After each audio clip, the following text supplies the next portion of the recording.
Good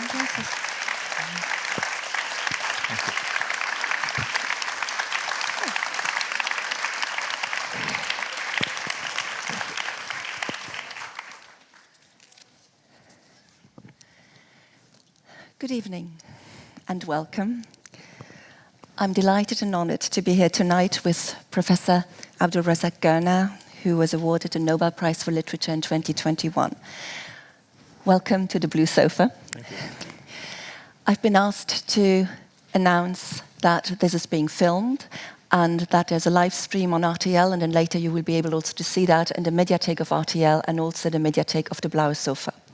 I'd also like to thank Bertelsmann for the organization of this wonderful evening, and of course the Institut Pierre Wärme.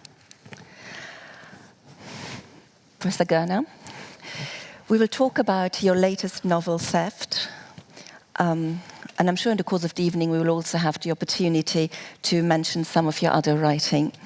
We'll talk about language and structure and about specific topics, but I'd like to start with story. You are, and I think anyone who's read your novels will agree, a storyteller. And I don't say that lightly. One might think that's rather obvious for a novelist, but in an age of fragmented narration, of the possibility of novelistic writing that where merely maybe the disposition of words on the page suggests an epic structure, it is worthwhile to point this out. And I'm also saying that incidentally because, Nobel Prizes can scare people. And your books are eminently readable and accessible. You really write stories. You enjoy storytelling. And in your Nobel Prize lecture, you talked about the pleasure of writing. So I guess I would like to ask you about the pleasure of writing and how you see yourself as a storyteller. Yeah, well, I also like the way that you kind of defend storytelling, as it were, as if there is as if it's a lesser form than not you, but perhaps because of a kind of consciousness that that really serious writing is unreadable or something like that. I think it's more an anticipation or an idea about a Nobel Prize sometimes, that it's that kind of, aura that often makes people think, oh, this is not going to be for me. And I think that's very wrong. That's very wrong for many writings, many Nobel Prize winners. But I'd really wanted to start in this vein of how exciting these books are, how interesting they are to read, and how accessible they are. Good. I wasn't trying to correct you or anything like that.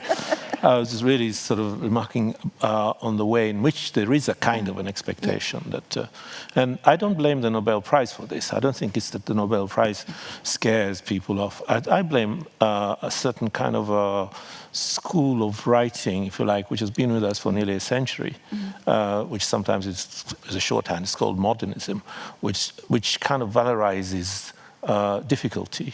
And of course, in the early stages of that writing, it was almost as a way of weeding out the non-readers, the non-serious readers. This would be too difficult for these people. So we really want readers who want to pay attention and get engaged or whatever. I know this, I teach modernism. So I know that one of the effects of this is to terrify the reader into having to make that extra effort and if you do this, then you're rewarded. As if somehow, if you don't do that, then the writing is not as demanding. It's not making demands on you. But I don't so much like telling stories, actually. It's more at the back of the stories that there is something that interests me, an issue or a question or something like that. And the way of dramatizing this, I suppose, is to put it in that form of narrative that we think, I know this. I'm speaking here both as a writer as well as a reader, the reading I find most engaging is when I think, yes, sure, I know this, or I share this. But also, of course, there are several times when I think I didn't know this. It's part of the complex process, if you like, of being a reader. But quite often, the pleasure of it is recognizing that this is something you're sharing with whoever it is that's writing this. Maybe you would not have been able, or I would not have been able to put it in this wonderful way that this writer is doing it. And therefore, the pleasure comes in both understanding and absorbing, and like listening to a beautifully wrought piece of music. But it's also to know this is something we are sharing. Yeah. And at the center of these stories is character, or our characters are the people that people your novels. Your novels always center around very memorable people. It's the case with Theft as well. To give a short introduction maybe to the novel, Theft is set in Tanzania, mostly on the island of Unguja, and in Dar es Salaam on the coast of mainland Tanzania. And it's set in recent times, in the 1990s and the noughties. It's what is commonly called a coming-of-age novel, and I think it's been described like that by the critics. We follow the lives of three main protagonists from adolescence to young adulthood, through friendship, marriage, and early parenthood. They are two boys, Badr and Karim, and a girl, Fauzia. But I'd like to start with another character, the first one we hear about, Karim's mother, Raya. You start a novel with one of those first sentences that I found immediately grip you and immediately start your imagination going. The novel starts, Raya's marriage happened in a panic. It struck me that marriage is very much at the center of Theft, and that Raya sets the tone here. Was that one of the, as you say, one of the backgrounds that interested you here? Yes, but not as a. It's not where I started with the novel. In fact, quite often, the beginning of a novel is not where I start. Anyway, I don't know if this is a regular thing, because the idea that I began with was the idea of the injustice, which is at the center of the novel, the theft, or should I say, the accusation of theft, which is not the case. And so I actually started writing what is now chapter 3, which is what I will read presently, which is when the Badr, one of the young people, one of the boy, who's 14 or so, is taken to town. He doesn't know exactly why, but he's being made into a servant. He's taken out of school and sent to work for this family as a servant. And there he meets this person, the mistress. So having written that, I thought, now who's this mistress? Okay, so now let's find out who the mistress is before we get to the point of Raya actually meeting her. So we take Badr actually meeting her. So that then becomes Raya, to start to tell the story of this person who is also, as it turns out, has her life stolen from her by being forced into marriage. So it kind of fits in with this idea that I was having of the injustices, as it were, that are being visited on people. There are many weddings in my books, and there are many of them are people who are not always in a position to be choosy about that, either because circumstances don't allow it, or because of some degree of, not exactly coercion, but the way in which sanctions, either parental or social, can be imposed on people. That's exactly what I was thinking. With Raya as well, that the fact that what marriage, or better, maybe the concept of what happens around marriage, is one of the way in which you manage to depict a very complex society, one in which tradition and a more, shall we say, contemporary attitude to life coexist, because Raya gets married off because a young man pays her attention, and which is then being regarded as, I quote, improper and ill-mannered behavior and disrespectful to the father. At the same time, she's also a woman who leaves her husband and her marriage and finds happiness through her own decisions. So this is a society, and correct me if I'm wrong, in which different historical strata seem to coexist. Mm-hmm. Yeah, sure. But I wouldn't have thought that it was exceptionally so. I suspect that you'll probably find similar sorts of structures in many other societies. So it isn't to say here's a traditional society going through change. Which is what I find as I travel and meet people who are reading the books in different languages, and it's just like here. It's just like maybe in Luxembourg you're past this. But I think there are many places where these sorts of pressures, which need not be as blunt as this. Mm-hmm. The reason it is so blunt at this moment, this historical moment with which theft begins, is that it's very soon after the revolution in 1964. And one of the things that resulted out of that revolution was a certain lawlessness about the way the officials, they didn't have to be senior or big shots or anything like that, anybody in uniform, the way they could coerce and push people around. Mm-hmm. So very often parents of daughters would be scared if they saw one of these guys, taking an interest or starting to hover around their daughter. And they would try very quickly, very fast, to try and think of finding a suitable husband for her so that, to keep her out of trouble.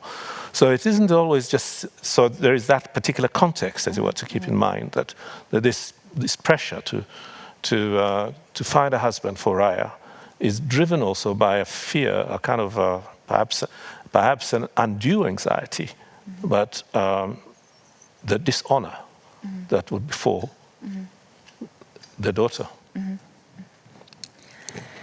If we stay with the characters for a moment and their experiences that are very often shaped by coincidences of their birth and their family's circumstances, we find another topic, and that will get us to the reading that's often central to your writing, and certainly one of the main topics in theft: abandonment, and more specifically parental abandonment. And we'll get introduced to this by the extract you've chosen, and that I'll ask you to read now. No? Yes, please. Okay. Which talks about Buddha, one of the main characters.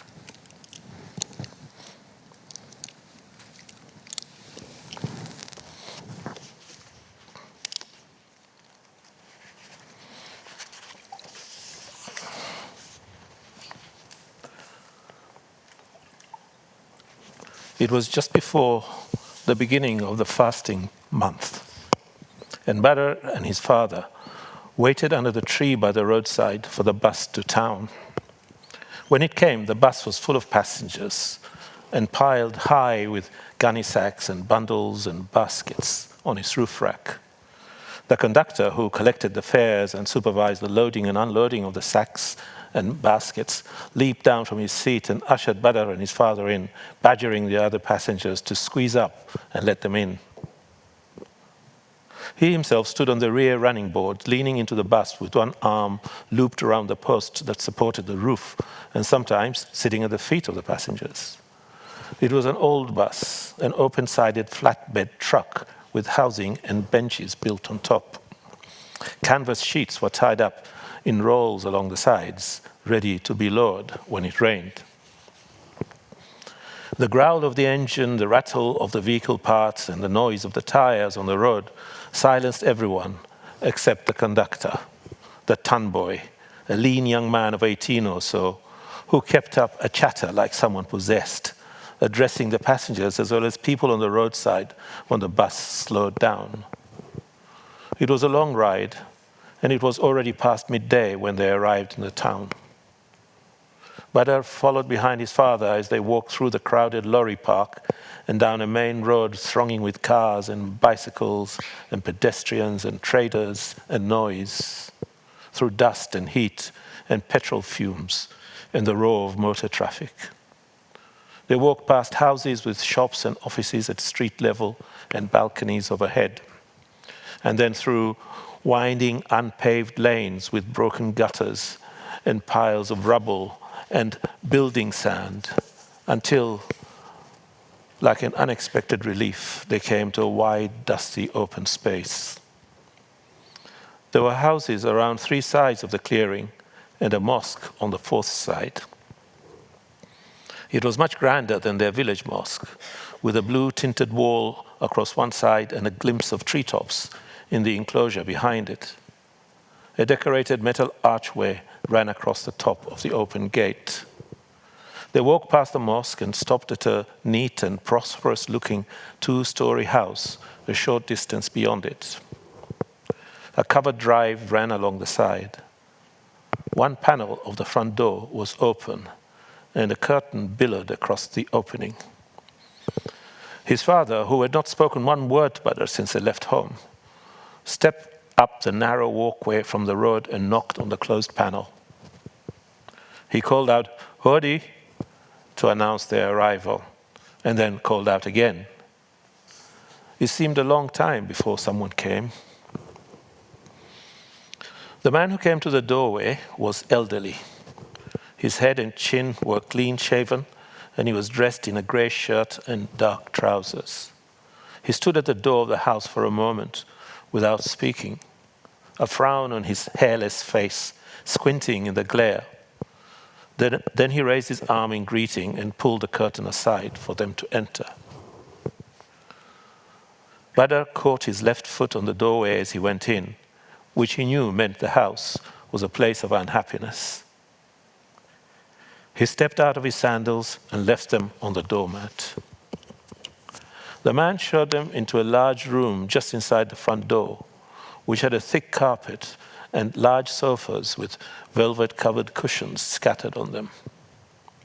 Badr felt dirty and dusty, and as he sat down on the sofa nearest the door, he tucked his feet out of sight.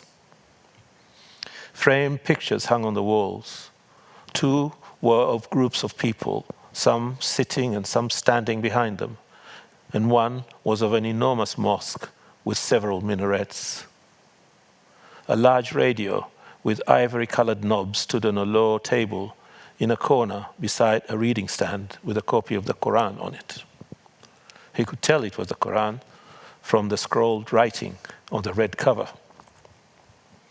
The room had the mingled aroma of old incense, tobacco smoke, and something else he could not identify, something warm and rich. His father did the talking, asking after the man's health in deferential tones, and then making polite conversation while the host hummed and nodded in reply and slowly released his frown. All of a sudden, Badr realized that they had stopped talking and were both looking at him. He thought he had missed an instruction and waited anxiously to be rebuked. Then they both rose to their feet, and he rose too. "You'll stay here with Uncle Othman," his father said, pointing to the man they had come to visit. He did not look at Badr as he said this. His father shook hands with Uncle Othman, and without another word to Badr, he turned towards the door, with the man following to see him out. Badr was too surprised to ask questions. Was his father instructing him to wait until he came back? Or was this where he'd been brought to work? He had told Badr the previous day that he had found work for him in town. There was to be no more school for him. There was no money. He heard the words of farewell. "You're welcome. Please visit us next time you're in town." And then the man his father called Uncle Othman returned to the room. He looked at Badr without speaking for a long moment, and then he made a clucking, impatient noise and said, "Come." Badr picked up his bundle and followed Uncle Othman through the house. On the right, 2 doors, one open, through which he saw several chairs and a table laid with plates and glasses. Opposite the open door was a 3rd door, which was closed. They walked through the hallway to the garden at the back. A woman in a faded old dress and headscarf was sitting on a low stool before a brazier in front of the door to the kitchen, which was in a separate low building behind the house. "I have the boy here," Uncle Osman said to her. Then he turned back and left Badr there.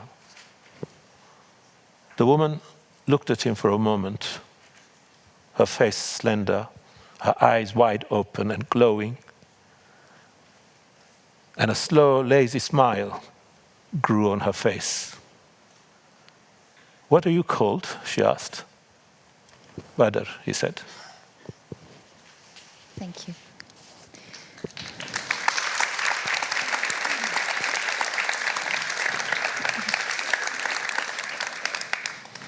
This is an extraordinary moment in Badr's life. At one point he says he hasn't been told anything. Without being told anything, he gets taken to this house, and then the people who've brought him up, they're not actually his parents, but the people who've looked after him, who he thinks of as his parents, just leave him there. Well, at that point he already knew they weren't his parents, but he didn't know who his real parents were. He knew that they were foster parents. So although he calls him his father, he knows that he's not really his father. But nothing had announced the fact that he would just be taken somewhere and left there. He's wearing his school uniform. He's thinking his life is going to continue as it was, and they leave him in this house.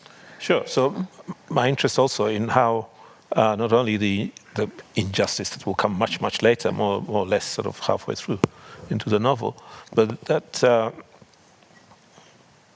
how powerless somebody in Badr's position, somebody without a family, without friends, without support, how powerless they are. And he's not the only one who gets abandoned at an early age. It's a topic, parental abandonment, one encounters in several of your novels, and so in Theft.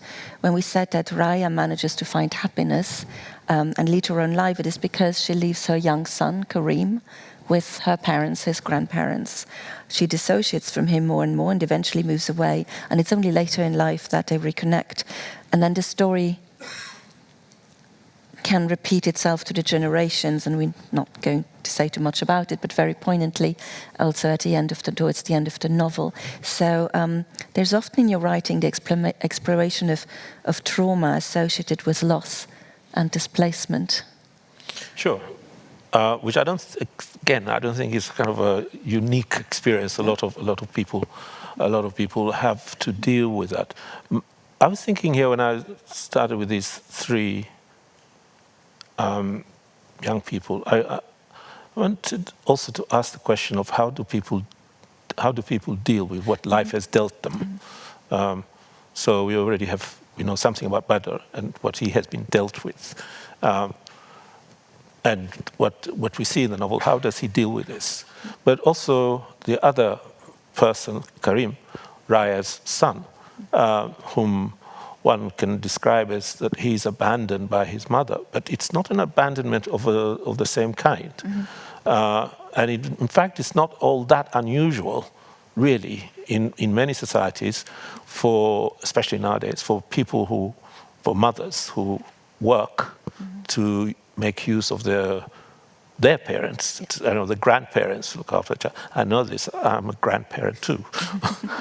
And I know that this happens. Perhaps not to the extent of saying, I'm marrying somebody else here, look after my son, but that too might happen. So it's not a literal abandonment to say, okay, you're on your own, kid. It's more like I'm leaving you with my parents because, I have to live, something of that kind. And there is also an elder brother. Yeah. But she moves away. Quite far away. Absolutely. She moves away to Dar es Salaam. As she sees it, I suppose, this is not to defend her, she's on her own. You can all read about it if you want. As she sees it, I think that this is the only way I can do it. I have to get away from the parents who sold me, as it were, gave me away, and I have to get away from this child who I think there's just a suggestion that she's beginning to get a little bit irritable about this, which again is not that unusual, to start getting irritable with your child. So it's not as profound an abandonment as Badr's, whose mother, it turns out, he doesn't know, of course, she died when he was very young, and the father just disappeared, as fathers sometimes do, and was never heard of again. So in his case, he's a proper orphan. In Karim's case, he's not. He's just somebody who has to start from a different place. But on the other hand, you see, I've already said, Badr is taken out of school. Well, that's already cutting off one possible route to getting on, as it were. No school, you're a servant. I actually experienced this myself in the sense that this is a story of somebody, not this particular story, not in detail, but that this had happened to somebody who was indeed a servant in a neighboring house, same age as me, and I kind of got on with him in a friendly way, nothing deep. I was going to school, and he was a servant, and he too was accused of theft in the way that I'm suggesting, and dismissed and kind of humiliated in this way. So how does somebody like that then make their way? Whereas a Karim is at school, he's an elder brother, he's handsome, he's clever, he goes to university, it's a different route. Yeah. You said what you're interested in is how does one deal with this kind of experience. I'm also interested in how the narrator, it's also interesting how the narrator deals with these kind of experiences. You said, and it's very true, this is not unique to write about abandonment, these kind of topics, but there is a calmness to it in the way it is depicted, and somehow a lack of trauma in the way it is presented. And I find that quite interesting, because that's a choice. That is a choice that's possibly in our mind when we think about this kind of story, not the first choice one would make. Well, I don't know, because a lot of events that meet us have an element of trauma in them, and on the whole, most of the time we deal with them calmly. That is to say, there's nothing often, I think, to be gained in excessive rage or whatever, the way things have turned out. Often, I say this to my children and grandchildren all the time, it's okay, it will get better. So this is the way in which we calm ourselves. And so writing about difficulties as if they're life-threatening or something like that would be, it seems to me, would be untrue to the way most people, most of the time, deal with traumatic turns of events. There are, of course, certain kinds of traumas which are impossible to be wise about. Your city is being bombed or something like that, or your life is threatened in that way. But these are not, for most of us, for most of us here anyway, are not the kind of traumas that we experience.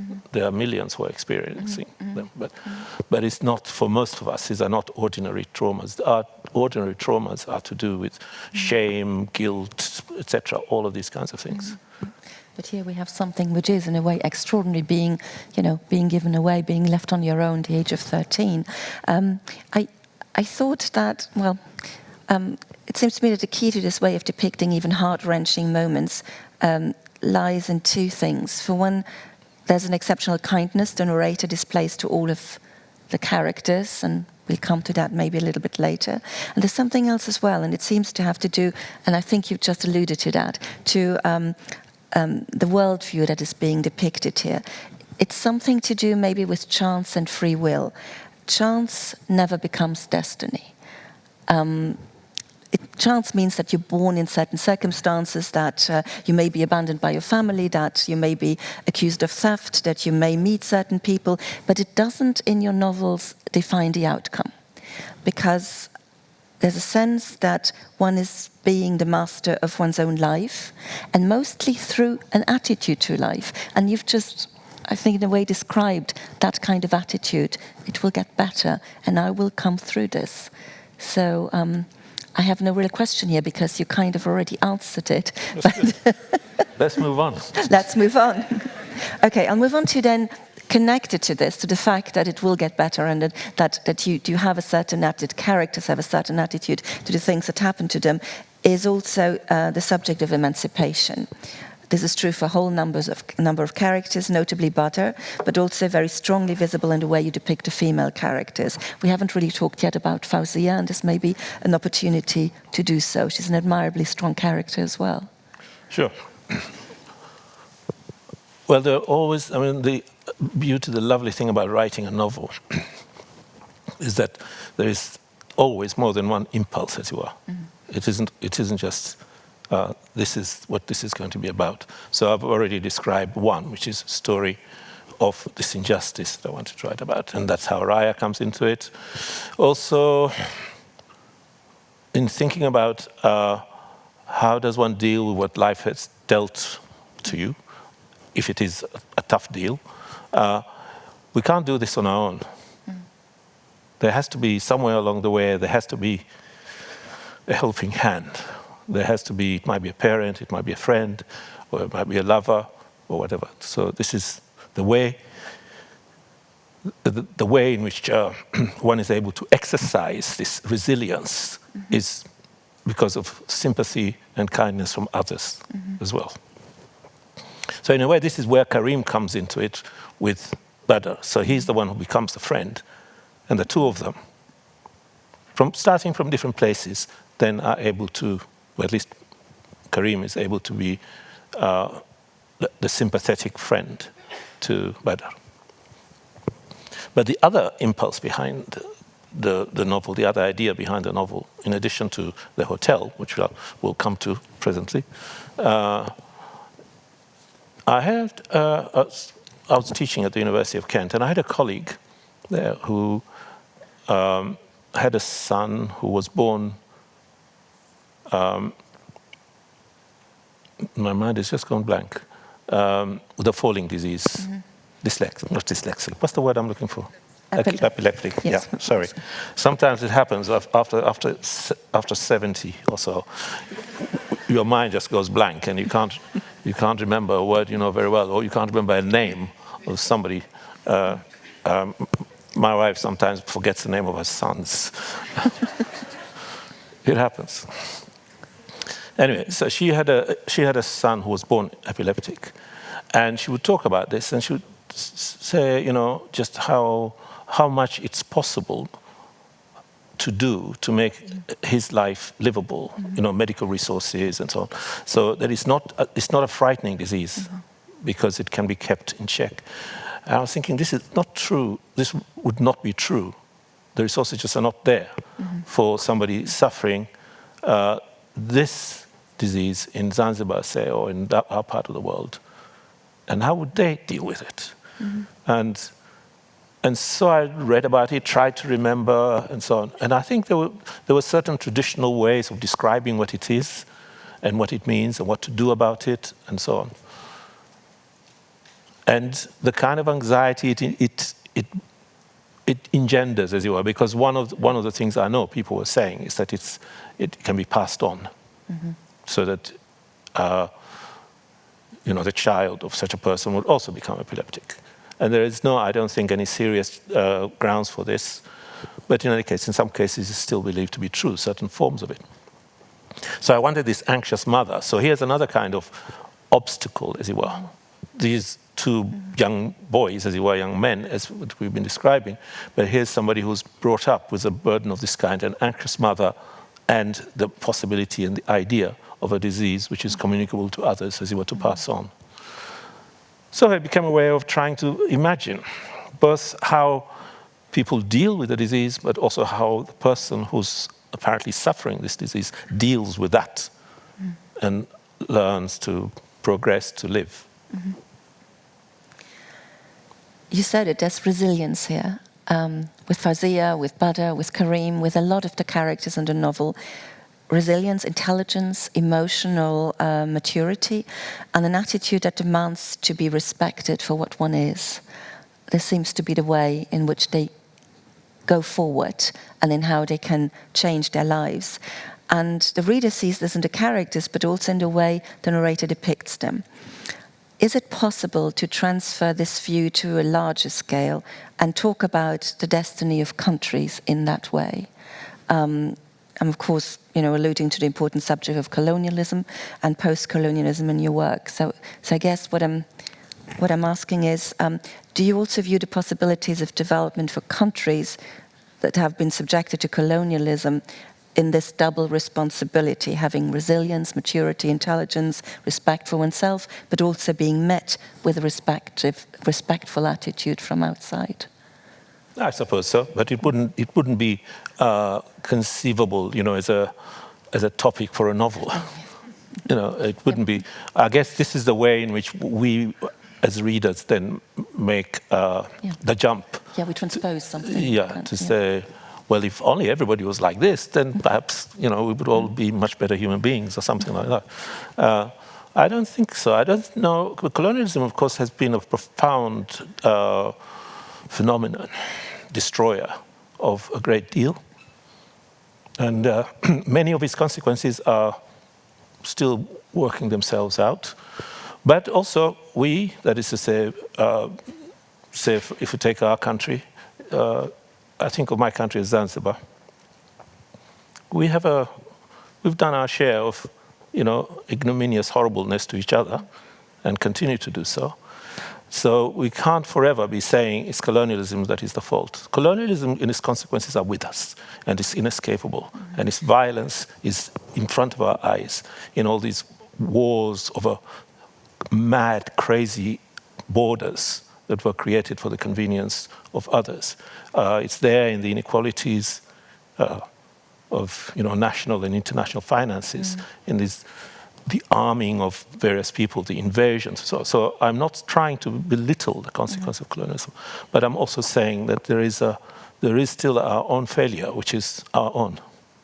You might say that too, to some extent, is a continuation of colonial structures, but you can't pass it all on. We have to take responsibility too. You've chosen a second extract where we learn more about Zanzibar at the turn of the 21st century, and I'll ask you to read that. Okay. So this was, I said, there are several impulses in writing a novel. A friend of mine gave me a photograph as a birthday gift or Christmas gift, I can't remember. Lovely photograph, which is taken, I'll describe it briefly. We've got enough time. I'll describe it briefly. It's taken from a third or fourth floor of a house in Lamu, which is an island in the north of Kenya. Some of you may have been there. Anybody been there? Nope. Okay. It's an island in the north of Kenya. It's part of the coastal cultural strip, as it were, from which goes all the way from the north of Kenya to northern Mozambique. People speak Swahili all along there. They're Muslims. Their buildings are very similar. The architecture, the food similar, and so on. But Lamu is special, and Lamu speaks of itself as, Kiswahili asli, which means something like a genuine or the ancient forms of the culture. Anyway, this picture is taken from up there, and it's a narrow street, and one of the boards there says Masri Hotel. So it's obviously a hotel, but set, it's just part of the street. It's not, it hasn't got a big drive or gardens or swimming pool or whatever. And there are lots of places like that in Zanzibar too. Many of them are houses stolen from the actual owners by the government as part of the revolution, the result of the revolution. And all these became government property. And then in due course, as tourism started to kick in, which was in the late 80s and so on, then these largely either abandoned or semi-abandoned houses became hot properties, as it were, and were given away by the government to various of their friends and families and so on. And they became boutique hotels.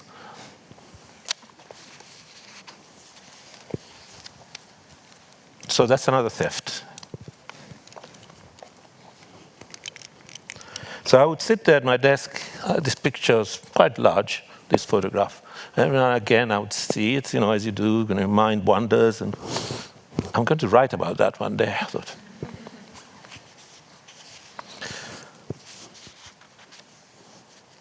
The Tamarind Hotel was on the narrow street near the old ivory workshop, around the corner from the former residence of the French consul. The consul had lived there a long time ago, in the time when the Omani sultans still dealt independently with foreign governments, among them the British, the French, the Germans, and the United States of America. Later, all safe? Okay. Later in the century, the British took over the sultan's affairs in order to advance progress and civilization. The sultan of the French consul's time was the founding patriarch, sire to many concubines and Suria, purchased from as far away as Albania, Georgia, Cairo, and Abyssinia. The sultan shopped far and wide to sate his pleasures, and there were always people whose personal tragedies made them vulnerable to such commerce.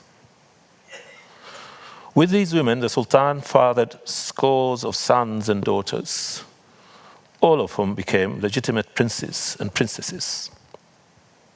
He was husband to only one wife, but that union was childless. Farther down the road from the residence of the French consul, next to the palace complex which housed part of the sultan's enormous family, was the former dwelling of a German merchant. One of the sultan's daughters, Salme, the one whose mother was a Georgian or Circassian or possibly an Albanian concubine, initiated a famous scandal by having an affair with a German merchant, whose name was Herr Reuter. Their liaison became impossible to hide after she fell pregnant. And with the help of the British mission, they escaped the feared wrath of her family on board a Royal Navy frigate, which took her and Herr Reuter to Aden.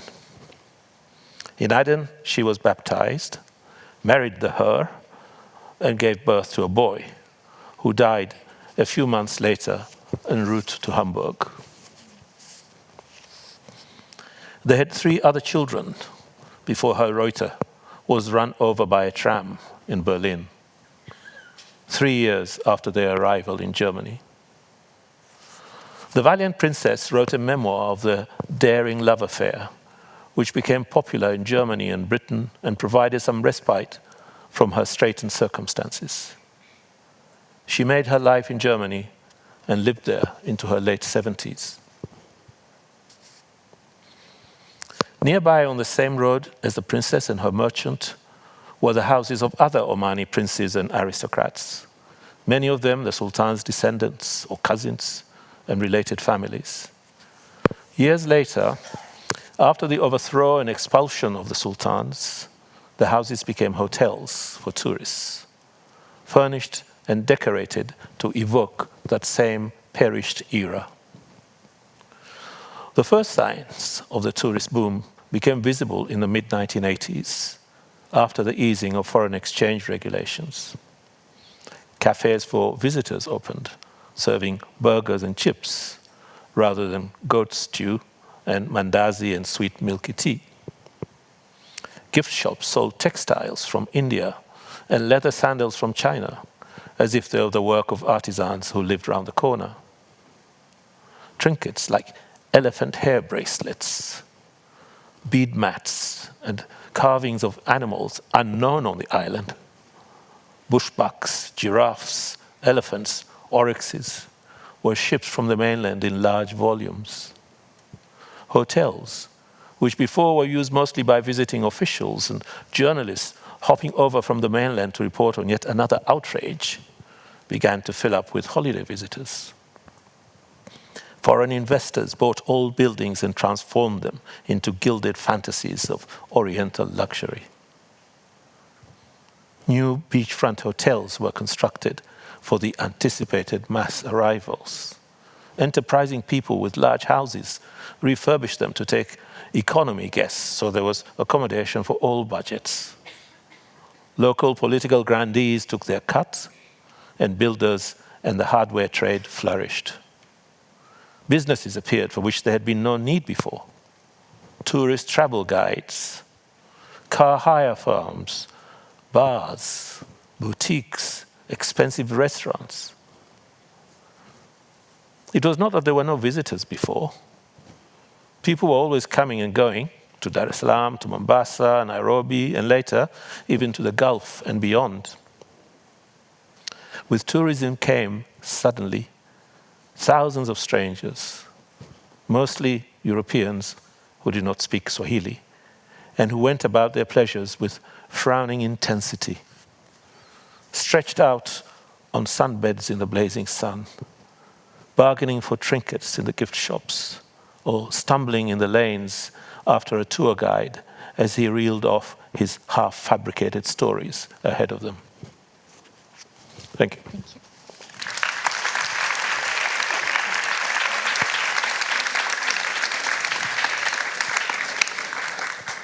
You depict here the absurdities of contemporary European engagement with Africa. I think trinkets that are being bought as genuine souvenirs and that represent animals unknown to a place, relics from a past that are being used as tokens of authenticity, as are indeed upset stomachs, and tourist facilities that turn any place on earth to an interchangeable idea of luxury. That is very much a modern way, a modern, I guess, colonial way, post-colonial way of engaging with places, or rather not engaging with places at all. I like how you contrast the story of the princess that marries the German merchant. That sounds like a fairy tale, but that's very much based on historic reality, I believe. Absolutely. Yes. She indeed wrote an autobiography. And if any of you have been to Zanzibar, you'll probably have been bombarded with images of Salma. Okay. It's one of those, now it has become the property of tourists. But it is a true story. Yeah. So you contrast this story that sounds like a fairy tale, but it's a true story, with the half-fabricated stories that the tour guides feed to tourists. Something gets invented where there is no need to invent. Well, a very good example of this, again, for those of you who have been to Zanzibar, is a tourist guide telling you, this is Freddie Mercury's house. So nobody actually knows Freddie Mercury's house, but the tourist guides do. Okay. It shows a kind of laziness, a lazy attitude towards another culture, doesn't it? Well, because we're all tourists, yeah, one way or another, and millions of them travel, I'm sure, to Luxembourg, to Germany, to France, whatever. I think the difference that I was after really is to say that Zanzibar is a very small place, and it's very new to this idea of tourism of all sorts. Mass tourism at first, backpackers and that kind of thing. And then as the tourist industry in Kenya collapsed because of the fighting in Somalia and the kidnappings and Al-Shabaab and so on, quite a lot of the tourists who would have gone to Kenya now go to Zanzibar. So suddenly the more upmarket tourists started to appear in these huge hotels, the beachfront hotels and so on. It's very sudden, and one of the things that has happened is which is what always happens with tourism in small places, is the unequal relationship between the tourists and the local people, mainly because of the financial imbalance and so on, but also because of totally different ways of being. So if you have tourists in Luxembourg, it's most likely there will be other Europeans. They will know how to go about things because it's familiar. It's not so strange. When you have this kind of people who are coming from the other side of the world, as it were, without let's say with a certain idea of what they're going to find when they get there. These ideas have obviously penetrated profoundly into European, popular European and Western ideas of places like Zanzibar. So they're already coming with some amount of anticipation, even if it's unconscious or stamped down to a certain extent. But they're also coming with this degree of power, which even if they don't realize, you get your plastic out and you rule the world, as it were, which is not always the case if you're traveling, if you're a tourist in Lisbon, say. I think it's that creates disruption. And the other thing that is also the case with tourism is the corruption of civil authority. That the temptations, the seductions of tourism are irresistible for our leaders and those who are in a position of authority. So they agree to really improper arrangements, like closing of beaches and not allowing certain roads being closed just for tourists or for hotels.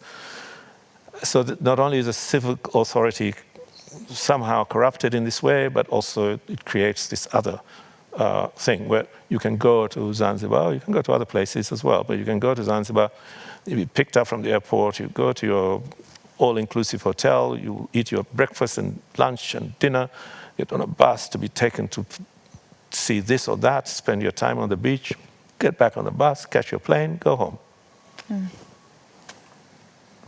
So it's not really the same as having to tramp the pavements of Luxembourg in the rain. Really not, clearly not. I'll attempt a slight shift from content, as it were, to structure. Reading your novels, and particularly Theft, I've also been wondering about structure, about whether you devise complex plans for your narratives, because the storylines are often interwoven very delicately. In Theft, we have the lives of three main characters and a very intricate pattern of inner and outer relationships. Do you devise such patterns before writing? How does that come about? There's often also time shifts. We go backwards, go forwards in time. Yeah, no, I'd start with an idea. As I said, these 2 or 3 different ideas.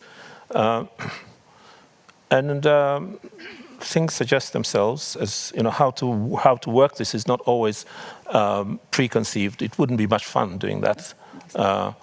I don't have a wall chart where I follow anybody. I do it in my head and in my notebooks, and then it doesn't always work. So sometimes you write several dozen pages, 100 pages even, and it's not going the right way. So you have to go back and find another way of doing it. So it's not it's not something preconceived. But as you go along, I like this way of thinking that I think it was Rushdie who said that when you're in full flow, sometimes you're just tired and you reach on your bookcase for a book. It turns out to be exactly the thing that you need. That will be, this is what... Things like that happen. So there is this, what I think of as writer's luck, as you're going along. And there's something that is not quite working out. You haven't got a way out of it or something like that. And you're, I don't know, chopping onions or something like that. And you think, aha! I must write it down quickly, that kind of thing. So things like that happen, which is the thrill, as it were, of writing, that you have the idea, but you don't always, for me, don't always have it worked out. And so the process of writing is also the process of making what you think might work, sometimes doesn't. Well, Anthony Cummings in The Guardian characterized this as a technique that, as he says, keeps the readers on their toes. The fact that, there's an intricate pattern to it. I quote, "It all keeps us on our toes, as does Gurnah's habit of revealing pivotal events, almost as if inadvertently letting them slip. An appealing narrative delivery mechanism, as though he's casually sprinkling the action with dozens of little plot twists." And what's quite interesting, he then links this to what he calls post-colonial aftershock. He says a sense of characters buffeted by historical forces beyond their control. So that actually in the structure itself, there is again content. There is the fact that, as we've seen, Badr, other characters, they are being, there are things happening to them, and they are happening to them also structurally in the novel, in as far as it's not a chronological way of really telling it. So does that resonate with you, what Anthony Cummings said? I think I read that review, which was very nice. I'm not going to say anything about Anthony Cummings, apart from must be a very nice man.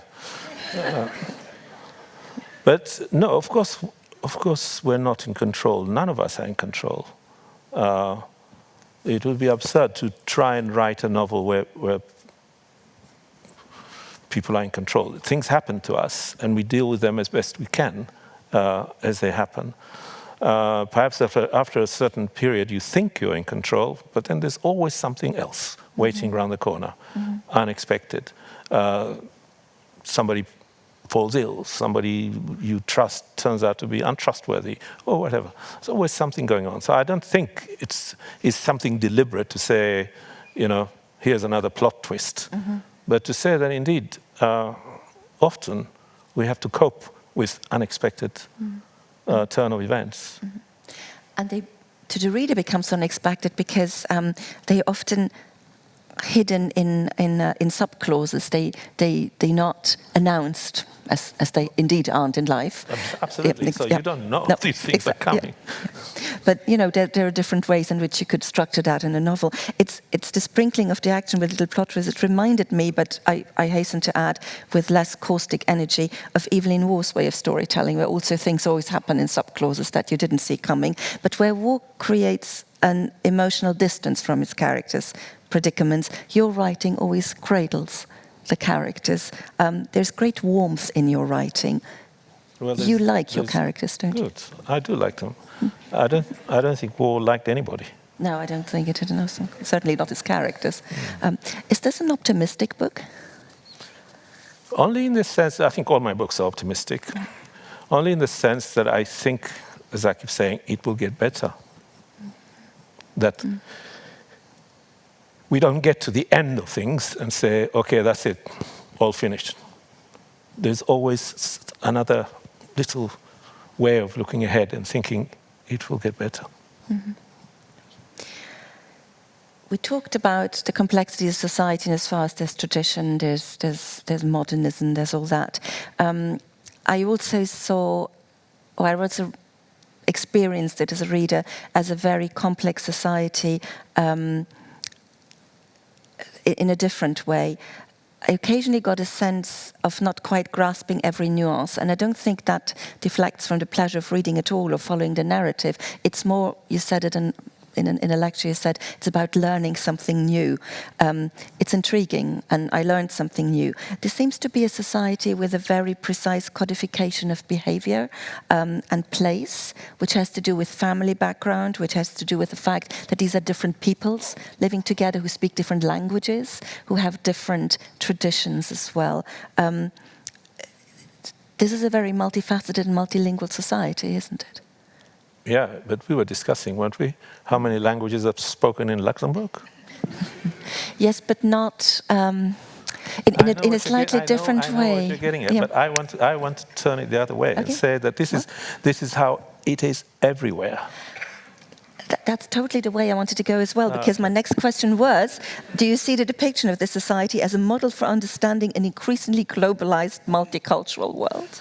Well, I think it's always been like that, really, except in maybe isolated corners where, people who live in the Swiss mountains or something like that, who I was reading about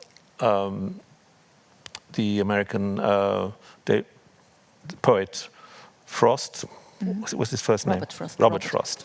Yeah, that at one stage when he and his wife bought a farm in, I think it was New Hampshire, and for 8 months they did not receive a single visitor. Well, you can imagine if that were a lifelong condition, then you wouldn't need another language or need anybody else. You probably would even speak to each other after a while. But most places, I think, probably do have interactions, particularly coastal.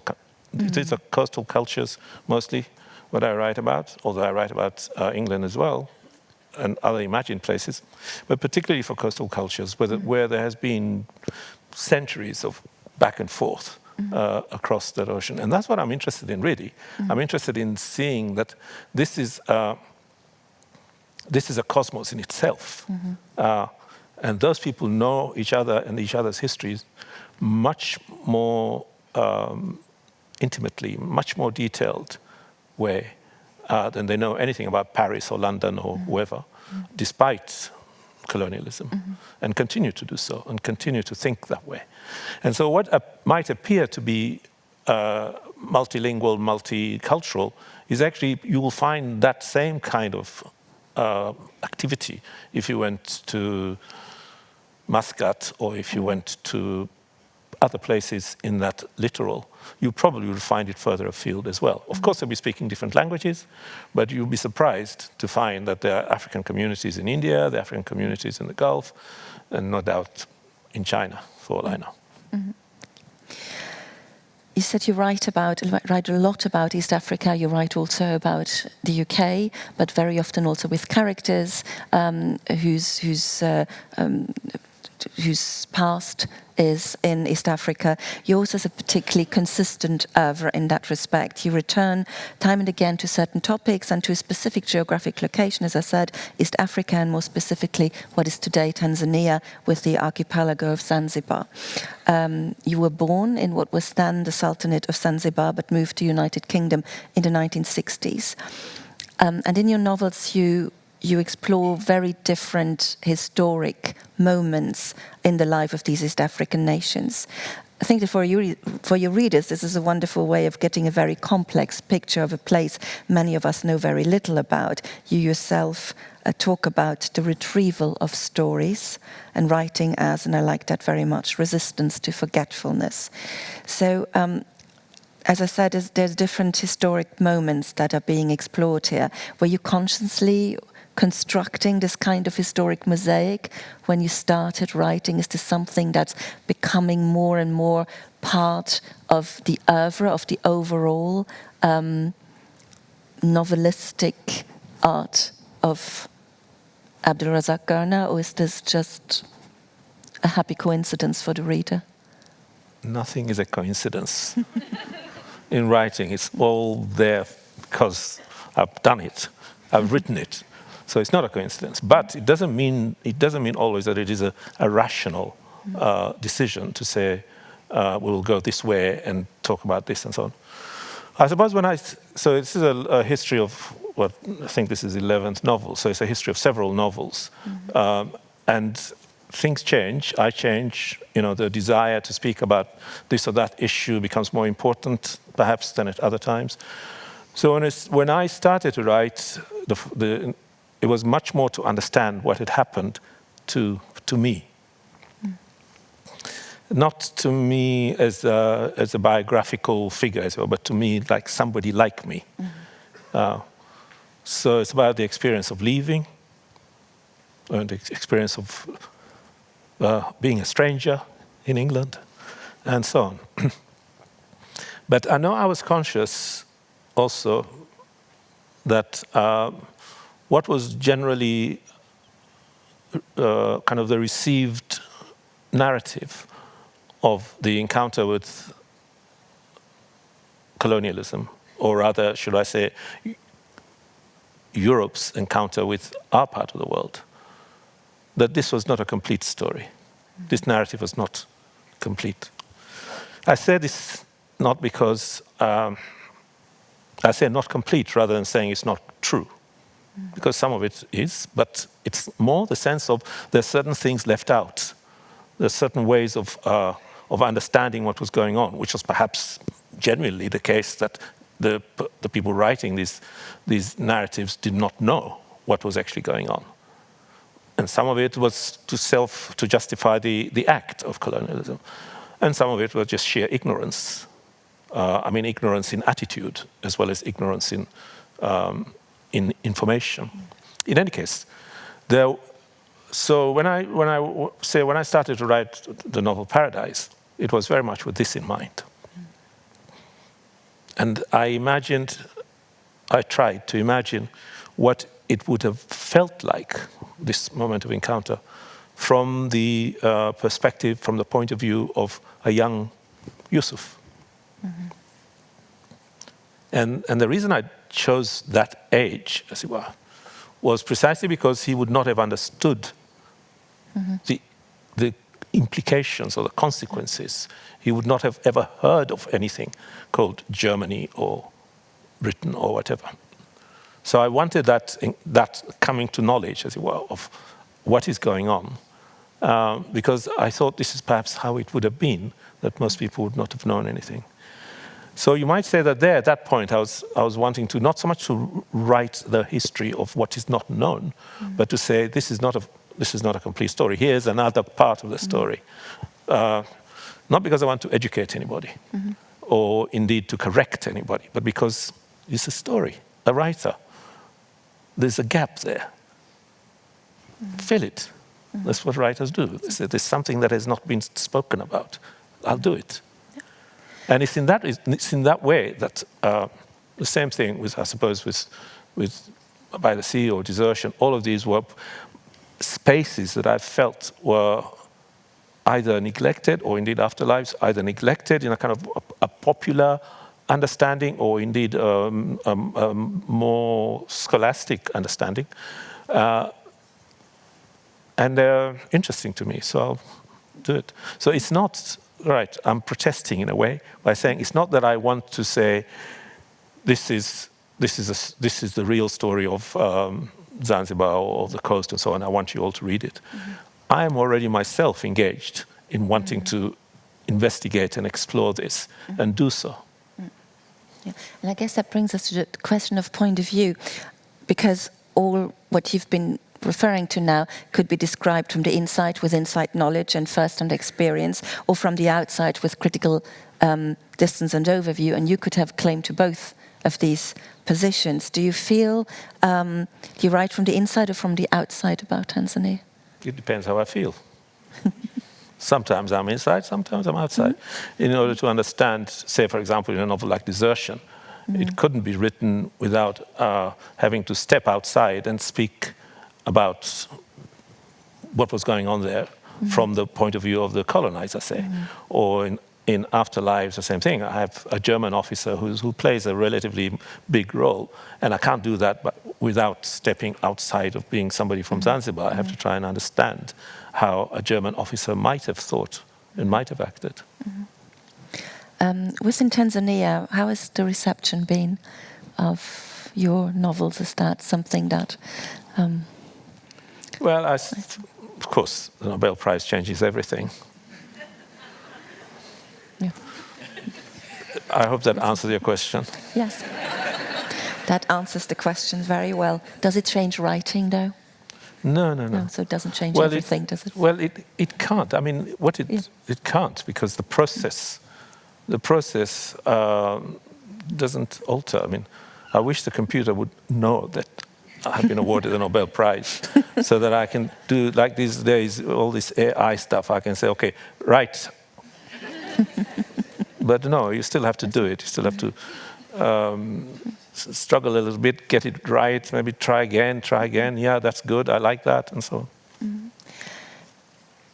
You said it changes everything, so do you notice that it changes readers' reactions? Because something that I found almost disturbing is that when the books then get, the first novel since the Nobel Prize, that somehow apparently makes the novel different.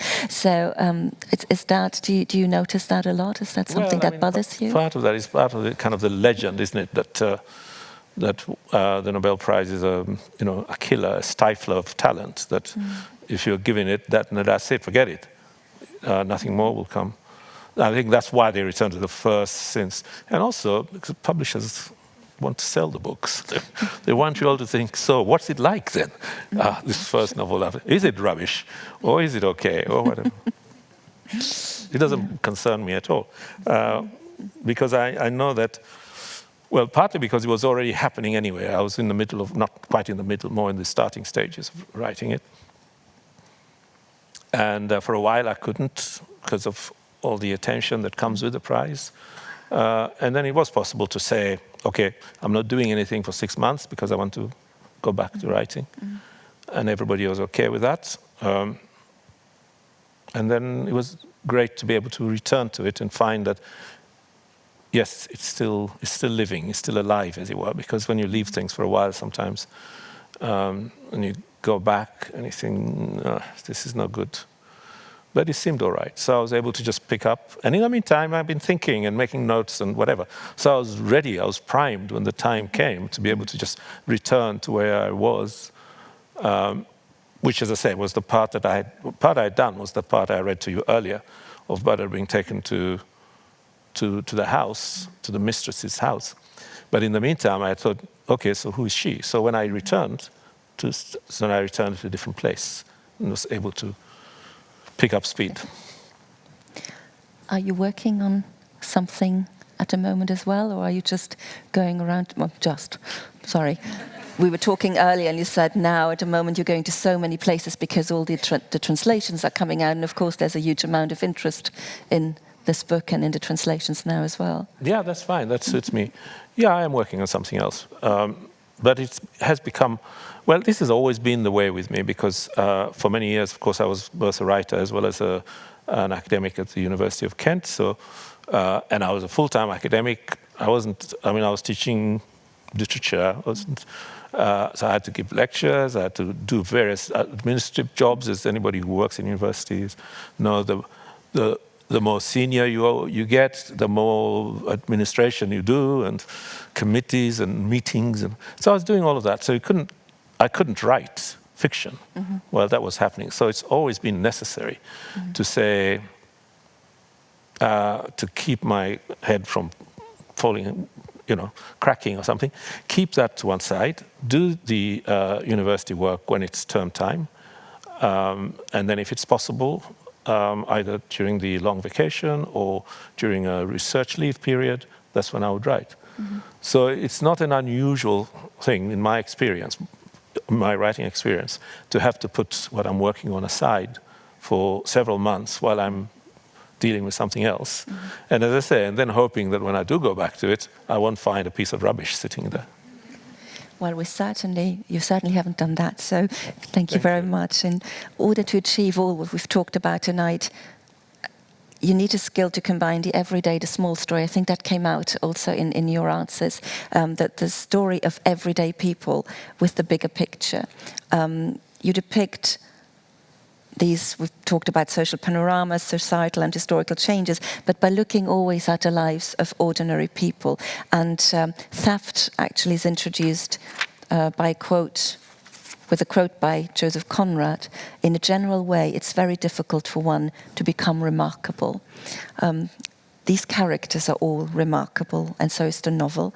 And I'm going to quote Anthony Cummins once again, The Guardian, who called theft at once coming-of-age chamber piece and wide-angled post-colonial panorama. And with this, I'd like to invite everyone to discover this at once very intimate and in a geopolitical sense, I think also very relevant story. You'll find a bookstall by Promoculture outside that I invite you to visit. And Professor Gurnah has very kindly agreed to sign, but I would like to say to sign just his name. He will not be able to put your names and everything in it because we will not have time for that. So many people being here tonight, I hope you'll understand that. But we thank you kindly to have agreed to that.